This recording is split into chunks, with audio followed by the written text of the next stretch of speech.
आज हम पढ़ेंगे क्लास 10th हिस्ट्री का chapter number 3 the rise of nationalism in India के बारे में। बहुत ही इंटरेस्टिंग सा ये चैप्टर है क्योंकि इसमें बहुत सारे स्टोरीज़ है। इसमें हम अपने देश के बारे में जानेंगे कि हमारा जो देश है वो आज़ाद कैसे हुआ और कौन कौन सी घटनाएं शामिल हुई, कौन कौन सी इवेंट हुए। जब ब्रिटिश रूल कर रही थी तब से लेकर इंडिपेंडेंस तक जितने भी मूवमेंट हुए हैं उन सभी मूवमेंट्स के बारे में जानेंगे। और अगर आप इस चैप्टर को सीक्वेंस वाइज पढ़ते हो तो इससे आपको समझने में इस चैप्टर को ज़्यादा आसानी होगी। सो हम सभी चीज़ों को सीक्वेंस वाइज देखेंगे। अब आज़ादी जो हमें मिली है वो ऐसे ही तो मिली नहीं है, इसके लिए बहुत सारी लड़ाइयाँ लड़ी गई होंगी। तो लड़ाई कौन लड़ा? हमारे एंसेस्टर जो हमारे पूर्वज रहे उनके तरफ से लड़ाइयाँ लड़ी गई होंगी, उनका कोई ना कोई एक लीडर रहा है। तो इस चैप्टर में जो है मेनली गांधी जी के बारे में बताया गया है और गांधी जी के बारे में हम पढ़ेंगे। गांधी जी साउथ अफ्रीका से इंडिया आए थे 1915 में। जब आए थे साउथ अफ्रीका से ये इंडिया तो उनके तरफ से आइडिया ऑफ सत्याग्रह का आइडिया वो लेकर आए थे। ठीक है, सत्याग्रह का आइडिया वो लेकर आए 1915 में। और जब ये भारत आए तो वही जो सत्याग्रह का आइडिया है और वो आइडिया से बहुत सारे लोकल मूवमेंट किए थे। जो वो लोकल मूवमेंट चला था वो 1915 से 1918 तक चला था। और 1915 से पहले फर्स्ट वर्ल्ड वॉर चल रहा था। 1915 से पहले फर्स्ट वर्ल्ड वॉर चल रहा था जो कि चला था 1913 से 1918 तक। तो वो हम लोग का फर्स्ट टॉपिक होगा। ठीक है, फर्स्ट वर्ल्ड वॉर, उसके बारे में जानेंगे कि उसका क्या प्रभाव पड़ा था हमारे देश पर। ओके, तो पहले गांधी जी की तरफ से कुछ लोकल मूवमेंट चलाए गए थे 1915 से 1918 तक। तो वो कुछ छोटे मोटे मूवमेंट वो चला रहे थे। धीरे धीरे वो बड़े मूवमेंट में आए और उनके तरफ से दो बड़ा मूवमेंट चलाया गया था, जो कि पहला था नॉन कोऑपरेशन मूवमेंट और दूसरा है सिविल डिसओबीडियंस मूवमेंट। ये जो नॉन कोऑपरेशन मूवमेंट चला था ये 1920 से 1922 तक चला था। और जो सिविल डिसओबीडियंस मूवमेंट चला था वो 1922 से 1939 तक चला था। नॉन कोऑपरेशन मूवमेंट चला तो इसके क्या इश्यू थे और किस कारण से ये स्टार्ट हुआ, किन किन लोगों ने इसमें पार्टिसिपेट किया, इन सब की चीज़ों के बारे में जानेंगे। नॉन कोऑपरेशन मूवमेंट में हम रॉल्ट एक्ट, जालियांवाला बाग और खिलाफत मूवमेंट, इन तीन तरह के मूवमेंट्स के बारे में पढ़ेंगे।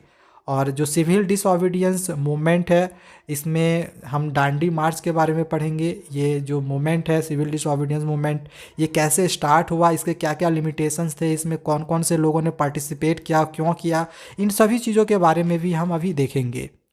और लास्ट में जो हमारा देश आज़ाद हुआ था यानी कि इंडिपेंडेंस हमारा देश हुआ, तो उसमें सेंस ऑफ कलेक्टिव बिलोंगिंग ये बहुत ही एक इम्पॉर्टेंट टॉपिक होगा जो कि हमें पढ़ना है। ठीक है, सेंस ऑफ कलेक्टिव बिलोंगिंग यानी लोगों के अंदर एक सेंस ऑफ कलेक्टिव बिलोंगिंग यानी कि एक यूनिटी लाया गया ताकि वो अपने आप को एक यूनाइटेड फील करे, यानी कि एक एकीकृत, यानी कि उसमें एक यूनिटी का भावना जो है वो जागृत हो, ऐसा किया गया था। ठीक है, सेंस ऑफ कलेक्टिव बिलोंगिंग के लिए। तो इसके बारे में हम डिस्कशन करेंगे सबसे लास्ट वाले टॉपिक में। तो चलिए अब हम चैप्टर को शुरू करते हैं। इसमें हम सबसे पहले कुछ बेसिक चीज़ों के बारे में जान लेते हैं जो कि वो हमारा एक इंट्रोडक्टरी पार्ट होगा। तो जैसे कि चैप्टर का नाम ही है the rise of nationalism in India, तो इसमें फिर से ये वाला वर्ड आ गया नेशनलिज्म। ये हमने चैप्टर 1 में भी पढ़ा था। नेशनलिज्म क्या होता है, किसे कहते हैं? जो अपने देश से प्यार करे। What is nationalism? अपने देश से प्यार करना, इसको हम कहेंगे नेशनलिज्म। उसमें हमने इम्पेरियलिज्म के बारे में भी बताया था। तो इम्पेरियलिज्म का ही मतलब भी वही होता है, अपने देश से प्यार करना। लेकिन थोड़ा सा इसमें डिफरेंस क्या है कि अपने देश से प्यार करने के लिए दूसरे देश पर कब्जा करने लग जाए और अपने देश को एक्सपेंड करे, दैट इज़ इम्पेरियलिज्म। ठीक है, तो ये छोटा सा टर्म था नेशनलिज्म और इम्पेरियलिज्म, जो कि बेसिक नॉलेज के लिए मैंने यहाँ पे आप लोग को बता दिया है। इसके बाद आगे आते हैं nation state. What is nation state? Nation का मतलब होता है कल्चर और स्टेट का मतलब पॉलिटिकल। यानी कि नेशनलिज्म के आने से पहले सिर्फ नेशन था, यानी सिर्फ कल्चर था। लेकिन जब नेशनलिज्म आ गया तो लोगों को लगने लगा कि ये मेरा देश है, ये मेरा घर है और यहीं पर हमें रहना है। ठीक है, जब नेशन था तो सिर्फ संस्कृति के बारे में उन्हें पता था, या सिर्फ अपने कल्चर के बारे में पता था। लेकिन जब नेशनलिज्म का जब भावना आ गया तब उनको लगने लगा कि हाँ ये मेरा घर है, हमको यहीं पे रहना है। ठीक है, तो उससे क्या होगा कि अपने देश के प्रति उनको प्यार आने लगा। इसके लिए उन्होंने क्या किया कि एक टेरिटरी भी बना लिया। टेरिटरी का मतलब हो गया कि अपना एक फिक्स ऑफ लैंड बना लिया, जिसमें जो एरिया था वो डिवाइड कर दिया गया कि हाँ ये, जैसे अभी मैंने बोला ना कि हाँ ये मेरा घर है, जैसे मुझे एक जगह दे दिया गया, हाँ हम यहीं पे रहेंगे, अपने कल्चर के प्रति, अपने देश के प्रति प्यार होना। ठीक है, तो इसको हम कहेंगे नेशन स्टेट। नेशन का सिंपल से मीनिंग कल्चर, एंड स्टेट का मतलब पॉलिटिकल आइडेंटिटी। ठीक है, यहाँ पे स्टेट हम लोग कह सकते हैं एक फिक्स ऑफ लैंड। अब हमें यहाँ पे एक बात और ध्यान में रखनी है कि ये जो नेशनलिज्म का आइडिया है ये इंडिया में कहाँ से आया। तो नेशनलिज्म का आइडिया इंडिया में यूरोप से आया। इसी वजह से हमने पहले चैप्टर 1 पढ़ा था, the rise of nationalism in Europe, जिसमें हमने पढ़ा था यूरोप में किस प्रकार से नेशनलिज्म का फीलिंग्स आया, और फिर यूरोप से वही वाला जो आइडिया था वो भारत आया। नेक्स्ट हम लोग का टॉपिक आता है जो कि है एंटी कॉलोनियल मूवमेंट। तो एंटी कॉलोनियल मूवमेंट क्या होता है, इसको जानने से पहले हमें ये समझना पड़ेगा कि कॉलोनियल क्या होता है। तो अपने देश को छोड़कर दूसरे देश में आकर रूल करना, यानी कि कब्जा जमा लेना, या फिर हम कह सकते हैं कि एक अधिकार जमाना, तो इसी को हम कॉलोनियल कहेंगे। जैसे कि भारत में ब्रिटिश जो थे वो कॉलोनियल थे। ठीक है, यानी कि भारत में ब्रिटिश आकर रूल कर रहे थे भारत के ऊपर, तो यहाँ पर जो कॉलोनियल है वो ब्रिटिश को कहा जाएगा। ठीक है, तो कॉलोनियल का मतलब क्या हो गया कि अपने देश को छोड़कर दूसरे देश में आकर रूल करना, यानी कि उस देश पर कब्जा करना, अधिकार जमाना।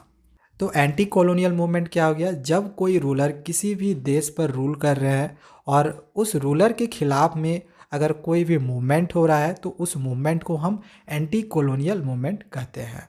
जैसे कि भारत में ब्रिटिश आके रूल कर रहे थे, तो ब्रिटिश के अगेंस्ट जो मूवमेंट चलाए जा रहे थे या फिर जो मूवमेंट्स हो रहे थे उसको हम कहेंगे एंटी कॉलोनियल मूवमेंट। समझ में आ गया कि कॉलोनियल और एंटी कॉलोनियल मूवमेंट किसको कहते हैं। अच्छा, एंटी कॉलोनियल मूवमेंट के लिए कुछ चीज़ें की ज़रूरत थी, जैसे कि यूनिटी की। दूसरा कि एंटी कॉलोनियल मूवमेंट में के लिए क्या हो रहा था कि जो भी भारतीय थे उनको ऑप्रेस्ड किया जा रहा था और सुप्रेस्ड किया जा रहा था, यानी कि उन पर जो था या तो जुल्म किए जा रहे थे या फिर जो भारतीय थे उनको दबाया जा रहा था। तो ये कुछ चीज़ें थी जो कि आप लोग को ध्यान में रखनी थी। अब यहाँ पे हमें एक चीज़ और ध्यान में रखनी है कि अगर नेशनलिज्म का फीलिंग्स आता ही नहीं तो क्या जो ये एंटी कॉलोनियल मूवमेंट चल रहे थे, यानी कि जो ब्रिटिश के ख़िलाफ़ जो मूवमेंट चलाए जा रहे थे, तो क्या ये चलती तो नहीं। अगर नेशनलिज्म का फीलिंग्स आता ही नहीं, यानी कि अपने देश के प्रति प्यार आता ही नहीं, तो ये सारे मूवमेंट चलते ही नहीं।